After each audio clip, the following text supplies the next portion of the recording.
So as I go to put back together my BDP-CX960, which is pretty much dead at this point, I figured I would show you what not to do to get the stuck DVD or Blu-ray out of this thing. So this is the mechanism, all opened up and disassembled. Basically, this part is a cover that you pretty much have to take the top loose and everything else to get to it. And we had the unit stuck with a disc in place and couldn't rotate to get all the discs out, and it wouldn't power up. It's stuck with apparently a firmware problem where it's sitting there initializing and won't ever come out. And what I started to do before I finally took it apart to get this housing off was I started turning that wheel, but I couldn't tell that it was actually doing anything. I had assumed that that related to the mechanism. Well, sure enough, once I got the housing off, I discovered that I had turned it enough that the mechanism was partway open, and if I had just kept turning it, it would have gone and injected the disc back in and then release the pin that's actually latches it and pulled the fingers back out. And so, of course, I did that after taking it apart this far, but I figured I would record this just in case someone out there is ever fooling with this stupid thing and wants to try to fix that. Like I say, unfortunately, I was already having trouble that it wasn't reading most discs. I read somewhere online that the mechanism in here is basically a standard Sony Blu-ray player, like a PC-based Blu-ray, and you could pull this apart or pull one of those apart and fix this. As you can see, you've actually got a SATA cable going to it. But at this point, given the indications are that the stuck initializing problem is a firmware issue, and the only way to fix that is a factory replacement, essentially, I'm assuming this is going to be dead, but we'll see what happens. It's possible now that I've cleared the hung up discs that it might power up and come back up. So I'm going to reassemble this whole horrid mess, but I'm not counting on anything. But at least now I can turn the tray and actually get to all the discs, which was the problem before.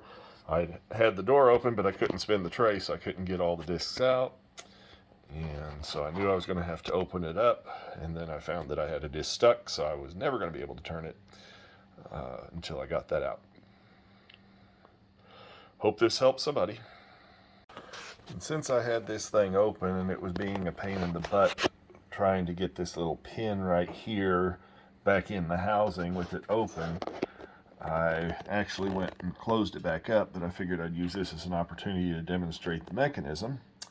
So what you have right now is this would be where the disc was actually engaged. There you can see the clamping mechanism, and this is the spindle right here.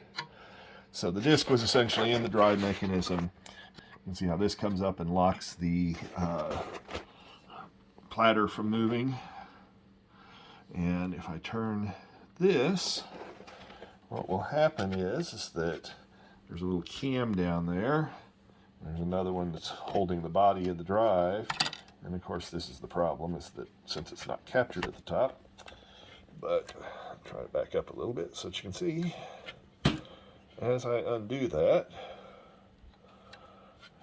what happens is that cam moves. Now here's the magic. So that's the thing that actually had clamped the disc, and it just, right there, it stuck the disc back in. Now it's backing off of that. And now it releases the tray. Oops, sorry, come over here. Maybe you'll see this better if I can. I'm watching it rather than watching the camera. So there you go. So we lock. We go in, we grab the disc, clamp down on the disc, pull the disc out, come in and clamp the disc in the player, release it, And there you're at the far end of the travel. And that's how that mechanism works. So, nice little bunch of mechanical engineering there. So, after replacing an ungodly number of screws everywhere these arrows are, this back cover's back on. The only thing that you get to here is basically the fan and the power supply. There's a whole plastic housing in here that has this gear train underneath it, or this pulley system.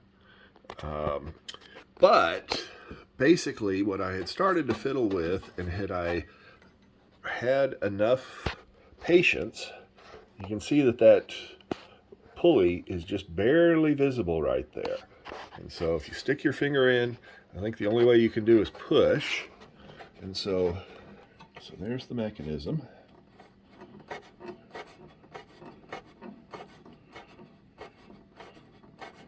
So there's a good reason why this was discontinued, other than it was just a piece of junk. It's completely unserviceable.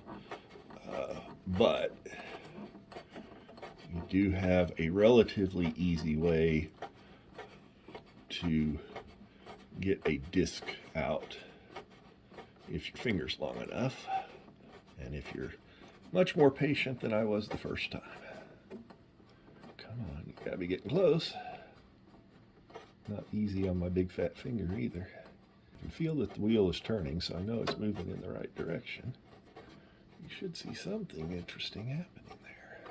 But I'm only getting just a fraction of a turn with each one of those pushes. There it comes. Pushing the disc back in. It'll open up and release the disc. And the lock will retract. So, like I say, enough patience and you can save yourself a lot of time ripping this thing open. Retracting. Hopefully, before much longer, the lock will release. Eventually, you should feel the thing basically bind up and quit turning. I think at this point, yep, there it goes. So now, I can rotate the platter and get all the rest of my discs out, and then do whatever with this thing. But there is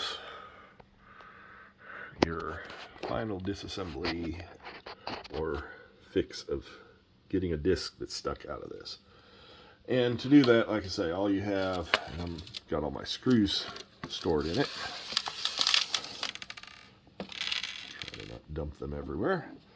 But basically, you just have this black cover that's on the back, and if you take that cover off, you can get to that. So the reality is, if you take that cover off and you can get to this, you can unhook your disc. If you know that's what the problem is, you can get your disc out, and then you can just push the door open from the front, which that was the thing I had done, was I'd gotten the door open, but I couldn't turn the platter, and so I couldn't get the rest of the discs.